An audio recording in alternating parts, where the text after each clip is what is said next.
إننا الأبطال لا نحني الرؤوس، إننا للمجد أرخصنا النفوس. خالد في البر كان ليث حق، في البحار كان حوتا بربروسا. إننا الأبطال لا نحني الرؤوس، إننا للمجد أرخصنا النفوس. إننا الأبطال لا نحني الرؤوس، إننا للمجد أرخصنا النفوس. خالد في البر كان ليث حق، في البحار كان حوتا بربروسا. بسم الله الرحمن الرحیم. الحمد لله رب العالمین والصلاة والسلام علی رسوله الامین محمد و علی آله و صحبه اجمعین. بینندگان عزیز و گرامی شبکه جهانی وصال حق، السلام علیکم و رحمت الله تعالی و برکاته. باز هم با قسمت جدیدی برنامه قهرمانان خدمت شما عزیزان هستیم. اگر فراموش نکرده باشید در برنامه گذشته، در قسمت گذشته این برنامه در مورد یکی از ابرمردان تاریخ اسلام، عمر ابن عبدالعزیز رحمه الله تعالی صحبت هایی داشتیم. البته ما با جایی رسیدیم که مادر عمر ابن عبدالعزیز رحمه الله بنابر پیام پدرشان که والی مصر بودند از مدینه منوره به مصر رفتند و عمر ابن عبدالعزیز نزد اخوالشان، نزد دایه هایشان، نزد خانواده عمر رضی الله عنه در مدینه منوره باقی ماندند. بعد از سپری کردن چند مدتی که عمر ابن عبدالعزیز رحمه الله در مدینه منوره سپری کردند، سپس برای زیارت پدر و مادرشان عازم مصر شدند و به مصر سفر کردند. بعد از چند مدتی که در مصر بودند، شوق و رغبت آموختن علم در دل عمر ابن عبدالعزیز رحمه الله فواره میزد و این چیز باعث شد که از پدرشان یک بار دیگر اجازه بگیرند تا برای ادامه تحصیل، برای فراگیری علوم اسلامی، برای فراگیری سنت نبوی صلی الله علیه و سلم به مدینه منوره، جایی که یاران رسول الله صلی الله علیه و سلم و تعداد زیاد از تابعین در مدینه منوره بودند، بیایند به مدینه منوره و درس و تحصیل خود را ادامه بدهند. همین بود که پدرشان عمر ابن عبدالعزیز را برای فراگیری علوم اسلامی به مدینه منوره میفرستند و بالخصوص نزد صالح ابن کیسان که یکی از علمای معروف و فقهای معروف اهل مدینه و تابعین به شمار می روند، نزد ایشان زانوی تلمذ بزنند و علوم اسلامی و شرعی را فرا بگیرند. در میان استادان عمر ابن عبدالعزیز تابعی جلیل القدر دیگری به نام سعید ابن مسیب رحمه الله تعالی نیز هستند که ایشان از فقهای معروف مدینه بودند و عمر ابن عبدالعزیز رحمه الله نزد این بزرگان و یاران رسول الله صلی الله علیه و سلم که در مدینه منوره حیات داشتند، زنده بودند، از ایشان علوم اسلامی به خصوص احادیث نبوی صلی الله علیه و سلم را آموختند. چون در مدینه منوره در میان یاران رسول الله صلی الله علیه و سلم بزرگ شدند، خوی و خواص یاران رسول الله صلی الله علیه و سلم را به خود گرفته بودند. عبادت و زهد را از یاران رسول الله صلی الله علیه و سلم آموخته بود. تقوا و پرهیزگاری ایشان را آموخته بود. به همین مناسبت است که یک بار انس بن مالک رضی الله عنه خادم 10 ساله پیامبر اکرم صلی الله علیه و سلم در یک نماز از عقب عمر بن عبدالعزیز رحمه الله نماز خواندند، به امامت عمر بن عبدالعزیز نماز خواندند. بعد از نماز انس بن مالک رضی الله عنه می گفت ما رأیت احدا اشبه صلاة برسول الله صلی الله علیه و سلم من هذا الفتى. من هیچ کسی را ندیدم که مشابه پیامبر اکرم صلی الله علیه و سلم نماز بخواند، نمازش مشابه نماز پیامبر اکرم صلی الله علیه و سلم باشد بجز همین جوان، یعنی عمر ابن عبدالعزیز رحمه الله تعالی. البته این همه به خاطر این بود که عمر ابن عبدالعزیز رحمه الله در خانواده آل عمر در مدینه رسول الله صلی الله علیه و سلم در شهر رسول الله صلی الله علیه و سلم بزرگ شده بودند. در میان استادان عمر بن عبدالعزیز رحمه الله گفته می شوند که از 8 صحابی حدیث گرفتند و همچنان تعداد تابعینی که از ایشان عمر بن عبدالعزیز رحمه الله که خودشان نیست از صغار تابعین به شمار می روند تعداد فراوانی بودند که تقریبا از 25 تن تابعین که شاگردان یاران رسول الله صلی الله علیه و سلم بودند عمر بن عبدالعزیز رحمه الله از ایشان علم آموختند و احادیث پیامبر اکرم صلی الله علیه و سلم را از ایشان گرفتند. البته عمر بن عبدالعزیز رحمه الله با این تربیه ایمانی که در مدینه رسول الله صلی الله علیه و سلم شده بود مورد تقدیر خانواده آل عمر و همچنان از سوی خاندان پدرشان که خاندان بنو امیه باشه از سوی آنها نیز مورد تقدیر و احترام خاص قرار گرفتند و قرار می گرفتند. به همین سبب عبدالملک ابن مروان عموی ایشان نیز می باشند، کاکای عمر بن عبدالعزیز نیز می باشند، محبت خاص با عمر بن عبدالعزیز با برادرزادیشان عمر بن عبدالعزیز رحمه الله داشتند. البته این همه به خاطر این بود که عمر بن عبدالعزیز رحمه الله یک شخص مخلص، متقی، پرهیزگار، مؤمن، مؤدب، محترم، عالم، زاهد و عابد، تمام صفات خوبی یک مسلمان را عمر بن عبدالعزیز در خود پیدا کرده بودند، در خود جمع کرده بودند و همین چیز باعث می شد که هر کسی که ایشان را ببیند فریفته ایشان شود، با ایشان تمایل پیدا بکند، محبت و احترام ایشان در دلشان پیدا شود. به همین سبب عبدالملک ابن مروان که خلیفه مسلمانان، خلیفه معروف خاندان بنو امیه و عموی عمر بن عبدالعزیز رحمه الله نیز می باشند، محبت خاصی با ایشان داشت و احترام خاصی به این برادرزاده کوچکش داشت. در حین خلافتش همیشه از این برادرزاده نوجوانش، با اینکه نوجوان بود به سن پختگی نرسیده بود، باز هم از مشوره ها، از نصیحت های مفید این برادرزاده جوانش استفاده می کرد، از او مشوره می خواست و همیشه به فرزندانش نیز توصیه می کرد که به عمر ابن عبدالعزیز رحمه الله احترام خاص قائل شوند و در اداره شؤون خلافت از مشوره ها، از راهنمایی ها، از ارشادات عمر ابن عبدالعزیز رحمه الله تعالی استفاده بکنند و بنابر محبت خاصی که با عمر ابن عبدالعزیز عبدالملک ابن مروان داشت،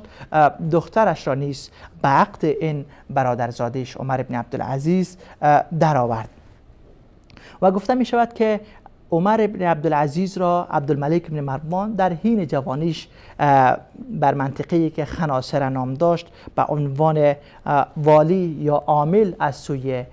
خلیفه یا امیر از سوی خلیفه عبدالملک ابن مروان در منطقه‌ای به نام خناصره فرستاد تا شؤون سیاست و حکومت و حکومتداری را نیز در همان سن نوجوانی و جوانیش عمر ابن عبدالعزیز رحمه الله بیاموزد، زیرا از خاندان خلافت و از خاندان حکم و سلطنت بنو امیه تعلق دارند و منتسب این خانواده خلافت هستند. به همین سبب وقتی که ولید ابن عبدالملک فرزند بزرگ عبدالملک ابن مروان خلیفه مسلمانان می شود، از عمر ابن عبدالعزیز استفاده می کند و در سال 87 هجری ولید ابن عبدالملک عمر ابن عبدالعزیز را به عنوان امیر مدینه منوره، امیر شهر رسول الله صلی الله علیه و سلم میفرستد. خیلی جالب است وقتی که مردم اهل مدینه بعض مشکلات را در آن زمان دیدن. والی ها یا امیرهایی که قبل از عمر بن عبدالعزیز بر مدینه رسول الله صلی الله علیه و سلم آمده بودند، شاید در حق ساکنان شهر رسول الله صلی الله علیه و سلم بعض ظلم و جفایی که روا داشتند، با آمدن عمر بن عبدالعزیز رحمه الله مردمان اهل مدینه بسیار خوشحال شدند. خیلی سرور و فرحت آنها دیدنی بود، چون ایشان عمر بن عبدالعزیز را وقتی که در کودکی در خاندان عمر رضی الله عنه در میان آل عمر بزرگ شده بود، میشناختند که در کودکی این کودک خدا ترس، تربیه یافته و شاگرد مکتب عبدالله ابن عمر رضی الله عنه می باشد. بناهن مردم اهل مدینه با آمدن عمر بن عبدالعزیز به مدینه خیلی خوشحال و خرسند شدند. اما عمر بن عبدالعزیز وقتی که به سوی مدینه از سوی ولید بن عبدالملک به عنوان امیر تعیین می شود، می گوید من برای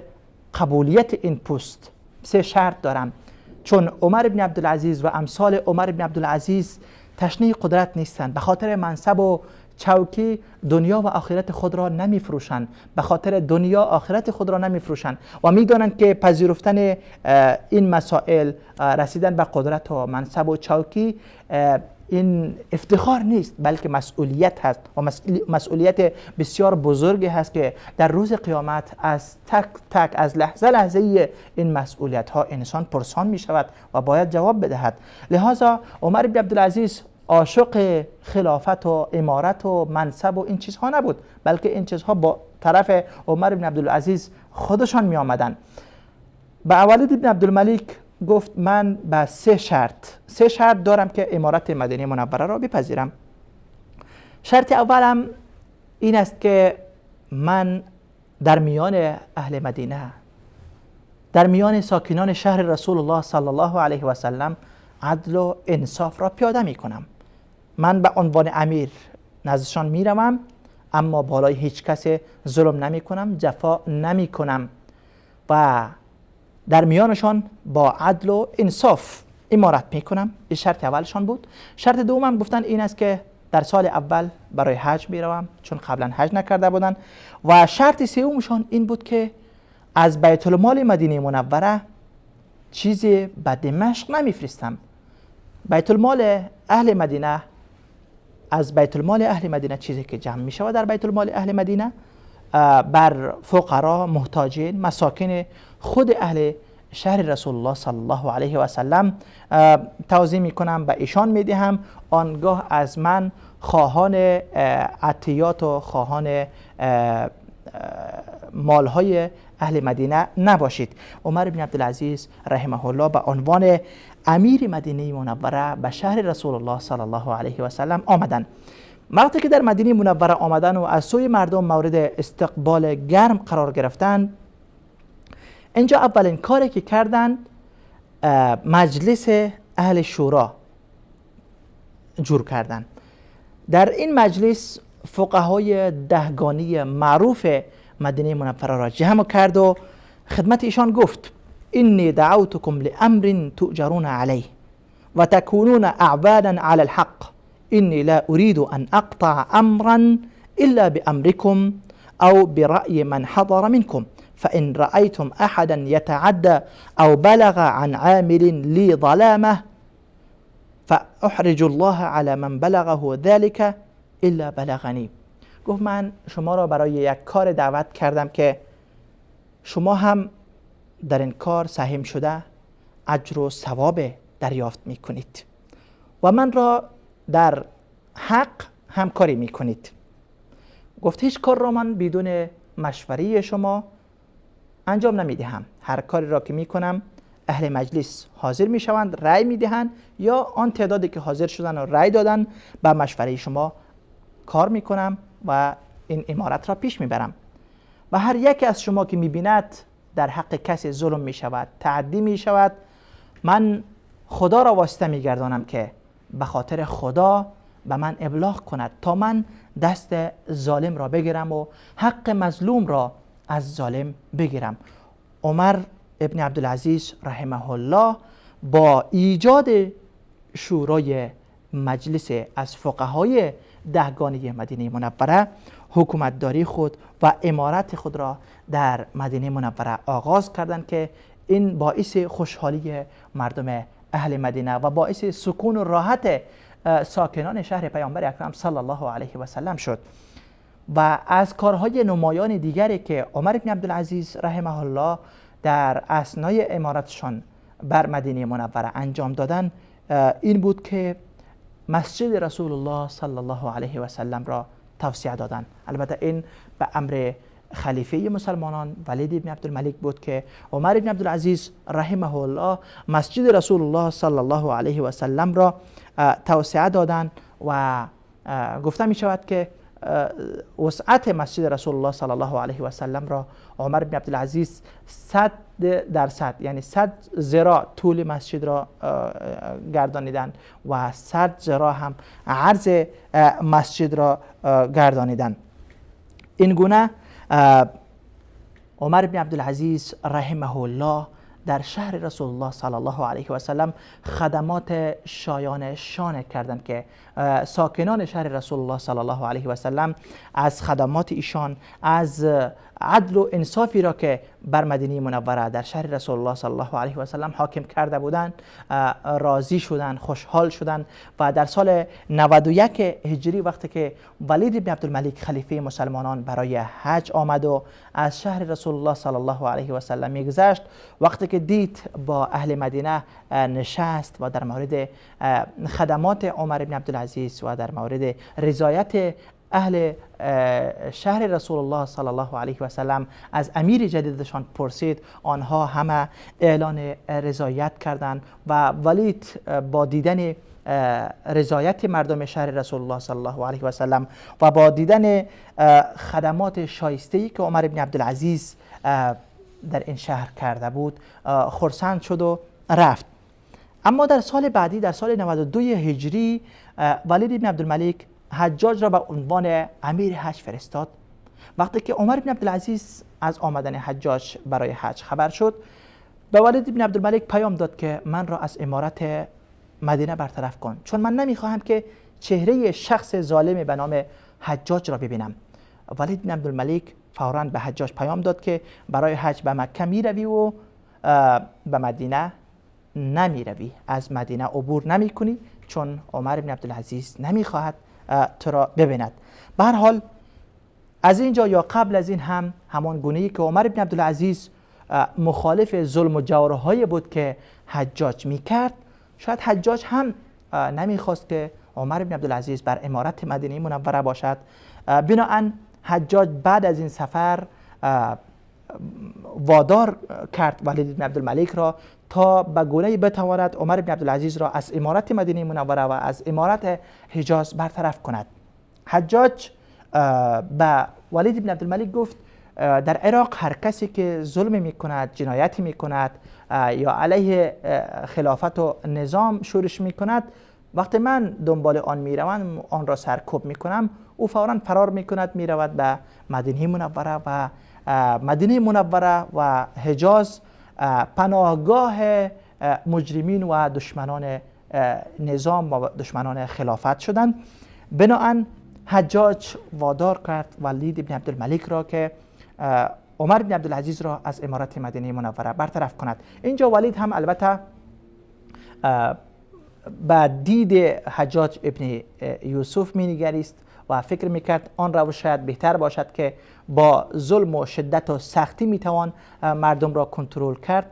در حالی که عمر بن عبدالعزیز عکس این، بلکه فکر میکرد با ترحم و شفقت و اجرا کردن عدل و انصاف میتوان مردم را گرویده حکومت و خلافت ساخت. به هر حال عمر بن عبدالعزیز را ولید بن عبدالملک به مشوره حجاج ابن یوسف از امارت مدینه منوره برطرف کرد و عزل نمود. و روزی که عمر بن عبدالعزیز از مدینه منوره بیرون می شد و امارتشان به پایان رسیده بود، از اینجا می رفت، همانگونه‌ای که ساکنان شهر رسول الله صلی الله علیه و سلم با آمدن عمر بن عبدالعزیز خوشحال شده بودند، امروز از رفتن عمر بن عبدالعزیز ناراحت بودند. آنها گریه می کردند، اشکهایشان می ریخت و عمر بن عبدالعزیز نیز شهر رسول الله صلی الله علیه و سلم را با اشک‌ها ترک کرد و ودا گفت. این گونه این امیر عادل از شهر رسول الله صلی الله علیه و سلم بیرون شد و رفت در یک منطقه‌ای که سویدا نام داشت. آنجا مزرعی داشتند، چند روز آنجا باقی ماندند و بعد از فکر و مشوره و استخاره های زیاده عمر بن عبدالعزیز رحمه الله به این نتیجه رسیدند که بودنشان در حجاز اگر امیر مدینه نباشند شاید به نفع ملت نباشد، بنابراین ترجیح دادند که بروند به دمشق نزد خلیفه، در کنار خلیفه باشند و از آنجا مانع ظلم و جور بعض والیان مثل حجاج ابن یوسف شوند و این گونه امیر شهر رسول الله صلی الله علیه و سلم عمر بن عبدالعزیز از مدینه رسول الله صلی الله علیه و سلم حرکت کردند و به دمشق رفتند و در دمشق در کنار خلیفه ولید بن عبدالملک باقی ماندند. اینجا وقت برنامه ما به پایان رسید. تا قسمت بعدی برنامه قهرمانان، الله یار مددگارتان و السلام علیکم و رحمت الله و برکاته. إننا الأبطال لا نحني الرؤوس، إننا للمجد أرخصنا النفوس. خالد في البر كان ليث حق، في البحار كان حوتا بربروسا. إننا الأبطال لا نحني الرؤوس، إننا للمجد أرخصنا النفوس. خالد في البر كان ليث حق، في البحار كان حوتا بربروسا. اذكر الصديق فخرا وابن عفان، ألب أرسلان والفاتيح عثمان، وابنتا شفين والغازي سليمان. اسأل الرومان عنهم والمجوسا. إننا الأبطال، إننا الأبطال، إننا الأبطال لا نحمي الرؤوس، نحمي الرؤوس.